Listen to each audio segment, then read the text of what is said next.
Probably just a user. Probably just a user. There's always semi-pro. CFL, 12 guys. Pussies. I was the 12th man, and that's the only way I got the job, man. It's because there was 12 guys. But, guys, NFL draft is right around the corner. What, next Thursday? Not next Thursday. 2 Thursdays from now. Officially 2 weeks away, the NFL draft will be here. And the Rashid Rice news is coming out right at the time when the Kansas City Chiefs are like, man, what are we going to do with our draft picks? So on this If and Then Thursday, guys, we got to talk about the Kansas City Chiefs. We got to talk about their potential in this year's NFL draft.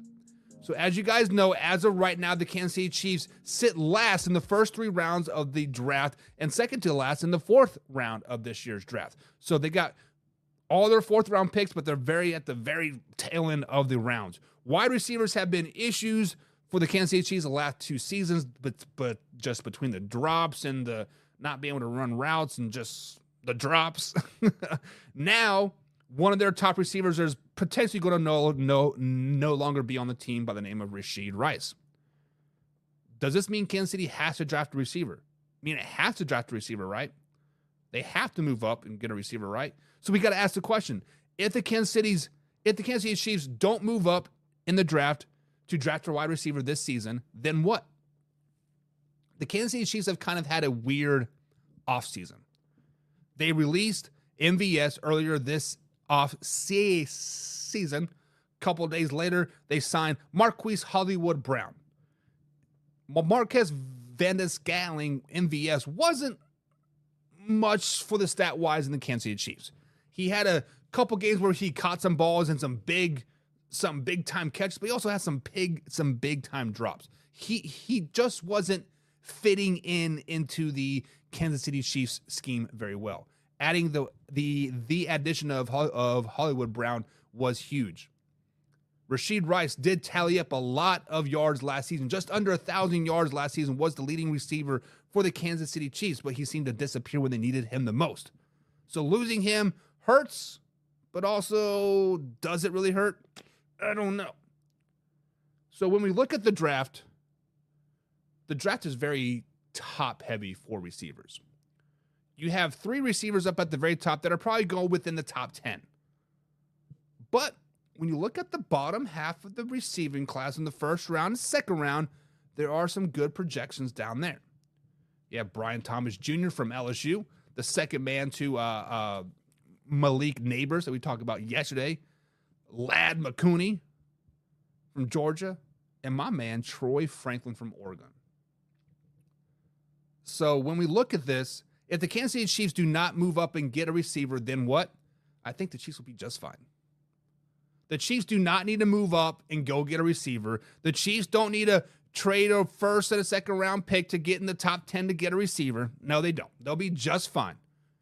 Troy Franklin from Oregon is going to be a dog. This man is getting lost in the wide receiver shuffle, but this man is going to be a dog. Watched film on him yesterday and watched his pro day, and I do not understand why he is not being talked about more. This man is being slept on. So the Kansas City Chiefs do not need to move up in the draft. The Kansas City Chiefs don't need to bank on a receiver coming, like go get Odell Beckham Jr. or whatever if they lose Rashid Rice. They don't need to worry about it. They'll draft a receiver in the late first round, late second round. They'll be just fine. They'll be just fine. Speaking of just fine, the Chicago Bears. The Chicago Bears' Montez Sweat has been very, very vocal the last few days. He's been out there talking his stuff, flexing his stuff, doing a little swag talk. He has been very, very vocal about the need a nice 1-2 punch at defensive end. He's been very, very vocal that he said that he will never lose to the Green Bay Packers again. This year, the Chicago Bears are going to walk over the Green Bay Packers, Montez Sweat says. So, guys, we got to ask the question. If and then, if the Bears do not beat the Green Bay Packers in 2024, then what? When we look at the Chicago Bears, guys, they did improve last season. They got a lot better from week 1 to week 17. They got a hell of a lot better. Play calling got better. Justin Fields got better. The defense got better. Hell, they were in the playoff hunt till week 16. Finished the season 7-10. But since then, they no longer have a quarterback. Their defense is getting better, but not worse either.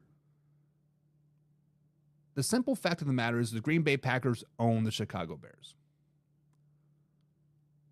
In the last 10 seasons, 20 games in fact, the Chicago Bears have only beaten the Green Bay Packers twice. One time in 2015 on November 26th, 17-13 win at Green Bay.